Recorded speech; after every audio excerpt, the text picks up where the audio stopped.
बिस्मिल्लाहिर्रहमानिर्रहीम। राही रोशनी की मोअज़्ज़ज़ ख़वातीन व हज़रात, अस्सलामु अलैकुम। नाज़रीन, मिस्र की तमाम दास्तानों में मिस्र की एक मलका क्लोपेत्रा, जिसे मग़रिबी दुनिया को पेट्रा के नाम से जानती है, किरदार बहुत ही पुरस्कार रहा है। इस किरदार की पूरी सारीयत मरने के बाद भी हज़ारों साल बाद तक कायम रही। मलका क्लोपेत्रा के बारे में आज हज़ारों साल गुजरने के बाद भी लोग तरह तरह की बातें और अजीब व गरीब किस्से बताते हैं। यहाँ तक कि जब मलका क्लोपेत्रा का मकबरा माहिरीन ने खोला तो एक बार वो भी डर के मारे पीछे हट गए, क्योंकि क्लोपेत्रा से मंसूब दास्तान है कुछ ऐसी है कि जो शख्स उसे पसंद नहीं आता वो उसे दुनिया भी भर में अजीब व गरीब अंदाज से इबरत का निशान बना देती है।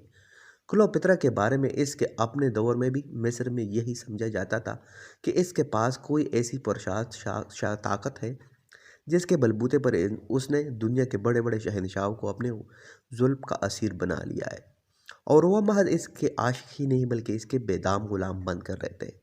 क्लोपेत्रा ने अपने दौर में मिस्र के साबिक शाही खानदान को भी शदीद जुल्म व सितम का शिकार बनाया था। इस सिलसिले में मिस्र के एक गुमशुदा शहजादे पर मौत का नाम भी लिया जाता है। साबिक शाही खानदान का ये शहजादा फार्मक्स भी क्लोपेत्रा को मारने के लिए आया था, लेकिन क्लोपेत्रा के हुस्न का असीर हो गया और अपने ख़ानदान की अजमत को भूलकर क्लोपेत्रा के इश्क में गिरफ्तार हो गया। सिर्फ हुस्न के ज़ोर पे ही मिस्र पे हुकूमत नहीं कर रही थी, बल्कि वो सियासी तौर पर भी नहायत सोच समझ बूझ की मालिक और सियासी चालों में नहायत ही शातराना जहन रखती थी। इसने अपने तमाम मुखालिफों को ऐसी चालों से शिकस्त देकर अपने आप को मिस्र की अजीम मलका साबित किया था। कुछ अरसे कबल माहिरीन की एक टीम मिस्र की सहराओं में मिस्र की एक अजीम मलका क्लोपेत्रा का मुकाबला ढूंढ रही थी, और उन्होंने ऐसी हैरत अंगेज दरियाफ्त किया जिसने पूरी दुनिया को हैरान व परेशान करके रख दिया। सो प्यारे दोस्तों, ये दरियाफ्त क्या है, इसके बारे में जानने के लिए इस वीडियो को शुरू से लेकर आखिर तक ज़रूर देखेगा। सो नाजरीन, अपने जादुई हुस्न, शातराना जहन और हुकूमत की बेपनाह समझ बूझ के बायस इसके अपने दौर के बाद से लेकर अब तक पूरे मिस्र में सियासी इस्तेहकाम और जमलियाती ताकत की निशानी समझी जाती है। मिस्र में हज़ारों साल तक कभी भी किसी खातून ने मिस्र की इस अजीम सुल्तनत पर हुक्मरानी नहीं की थी, जहाँ पर बड़े बड़े फ़िरौनों ने अपनी अजमत ने अपने शादराना जहन और सियासी सूझबूझ के बायस इस रिवायत को दरम बराम कर दिया और एक लंबे अरसे तक मिस्र पर बड़ी शान व शौकत से हुकूमत की। मिस्र की कई रिवायात को तोड़ते हुए और शाही खानदान तहस नहस कर देने के बायस क्लोपेत्रा के दुश्मन तादाद में बहुत ज़्यादा थे। यही वजह थी कि क्लोपेत्रा ने अपने मकबरे पर ही बड़े खासे पुरस्कार अंदाज से खुफिया तौर पर बनाया था।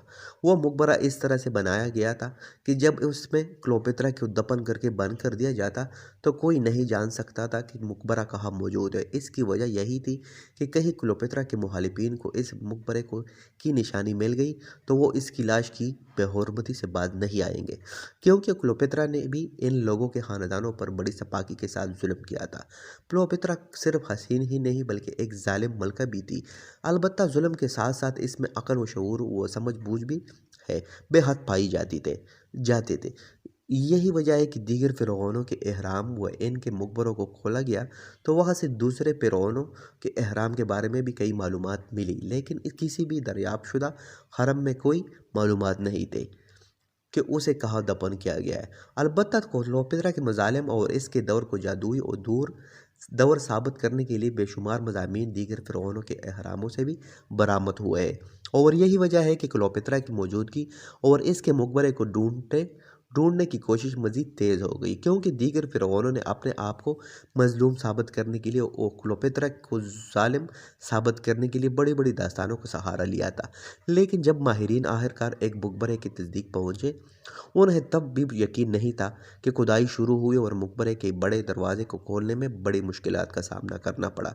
तब माहिरीन ने सोच के ज़रूर कि ये किसी ऐसी हस्ती का मकबरा है जो अपने दौर में बेहद ताकतवर रही होगी। जब इस दरवाजे को किसी न किसी तरह तोड़कर खोल लिया गया तो इस दरवाजे के मैकेनिज़्म को देखकर माहिरीन हैरान रह गए। इस दरवाजे का मैकेनिज़्म ही इस तरह बनाया गया था कि उसे समझना बेहद मुश्किल था, और ये मैकेनिज़्म हज़ारों साल कबल बनाया गया था।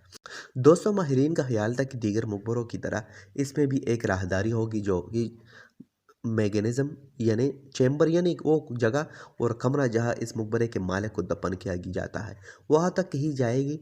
अलबत्ता माहिरीन इस वक्त शदीद मकबरा में ज़ेर ज़मीन शैतान के आंत की तरह फैलता चला गया। एक राहदारी दूसरी राहदारी में कब बदल जाती है मालूम में नहीं होता था, और यूं माहिरीन उस मकबरे के अंदर बनी हुई राहदारियों में पुलिस कर रह गई, और उन्हें कहीं भी वो खास कमरा नज़र नहीं आ रहा था जहाँ पर इस मकबरे के मालिक को दफन किया गया। शदीद खौफ का शिकार थे और अंदर जाने से भी डर रहे थे, क्योंकि क्लोपेत्रा के जादू के बारे में भी तरह तरह के दास्तान मशहूर है। इसलिए माहिरीन ने खुद अंदर जाने की बजाय पहले छोटी छोटी रोबोट गाड़ियों को अंदर भेजा और अंदर किसी फिल्म बनाई, लेकिन वो रोबोट भी उस खुफिया कमरे को चूम नहीं कर सके। इस सिलसिले में माहिरीन ने एक्सरे से भी काम लिया, लेकिन ना शुआएं गुजरी नहीं या पा रही थी। जब माहिरीन ने बाहर बैठकर इन राहदारी नुमा सड़कों का पूरा सामना हो रहा था, इसलिए उन्होंने एक एक करके एक राहदारी से दूसरी राहदारी के दरमियान मौजूद कवर शुदा इलाके को भी खोदना और कंगालना शुरू कर दिया हो। बेहद मेहनत के बाद आखिरकार क्लोपेत्रा का मकबरा दरियाफ्त हो ही गया। क्लोपेत्रा जिस खास कमरे में दफन की गई थी, वहाँ पर इसके ताबूत के साथ बेशुमार सोना, चांदी और दीगर ऐसे खजाने मिले जिससे माल माहिरीन हैरत ज़दा रह गए, क्योंकि इतने बड़े बड़े खजाने तो किसी भी फ़िरौन के हरम से बरामद नहीं हुए थे। इस खास कमरे की पूरी दीवारों पर भी क्लोपेत्रा के बारे में और इसके दौर हुकूमत के बारे में बहुत सारी तफसील लिखी हुई थी, और इससे माहिरीन को क्लोपेत्रा को मुकम्मल तौर पर जाने का मौका मिला, और इस पूरे इलाके को बड़ी एहतियात और मेहनत के साथ सर्च किया गया, ताकि इस इलाके से क्लोपेत्रा के बारे में जो भी डिटेल्स हो सके वो हमें मिल जाए। इन तमाम चीज़ों से वाकिफ़ होने के बावजूद भी अभी तक माहिरीन को ये यकीन नहीं था कि इस मकबरे से बरामद होने वाले मम्मी का क्लब क्लोपेत्रा माहिरीन का ख्याल था कि वो नहीं नहायत शातराना मलका थी, और इसने ज़रूर कोई और इंतज़ाम भी किया गया होगा। अलबत्ता इससे मम्मी की डीएनए टेस्ट किया गया, और वहाँ पर मिलने वाली दीगर चीज़ों के साथ वहाँ मौजूद कदीम किताबों को भी सामने रखा गया, तो मालूम हुआ कि ये मम्मी वाकई क्लोपेत्रा क्या है। इसके साथ मकबरे के किसी खुफिया जहाने से 3 ऐसे रोल शुदा कागज़ भी बरामद हुए जिन पे ये क्लोपेत्रा की मुकम्मल तफसील लिखी हुई थी, जिससे आखिरकार माहिरीन को यकीन आ ही गया कि वो मिस्र की अजीम मलका क्लोपेत्रा का मकबरा। उसे मिलने वाली इस तजावीज़ में यह भी ज़ाहिर हुआ कि क्लोपेत्रा इतनी जालिम भी नहीं थी जितना उसे पेश किया जाता है। उसने जो कुछ भी तय किया दरअसल अपने आप को बचाने के लिए किया, क्योंकि मिस्र की कदीम फ़िरौन एक औरत की हुक्मरानी को किसी भी तरह कबूल करने के लिए नहीं थे, जिस पर अपनी जान बचाने के लिए वो अपनी हुकूमत को महफूज करने के लिए उसे सख्त से सख्त इक़दामात का सहारा लेना पड़ा। अलबत्ता क्लोपेत्रा के मिलने वाली जादू के बारे में कोई इंकशाफात नहीं किए गए। प्यारे दोस्तों, क्लोपेत्रा के मकबरे से मिलने वाली दीगर शवाहिद और दस्तावेज़ात के साथ क्लोपेत्रा की अपनी मम्मी पर भी तहकीक जारी है, और यकीनन वक्त के साथ साथ हमें मज़ीद इंकशाफात भी सुनने को मिलेंगे। सो नाज़रीन, ये थी आज की हमारी वीडियो पसंद आने की सूरत में हमारी वीडियो को लाइक करें, शेयर करें, कॉमेंट करें, सब्सक्राइब करें, ताकि आने वाली नई मालूमाती दुनियावी और इस्लामी वीडियो आपको सबसे पहले मिलती रहे।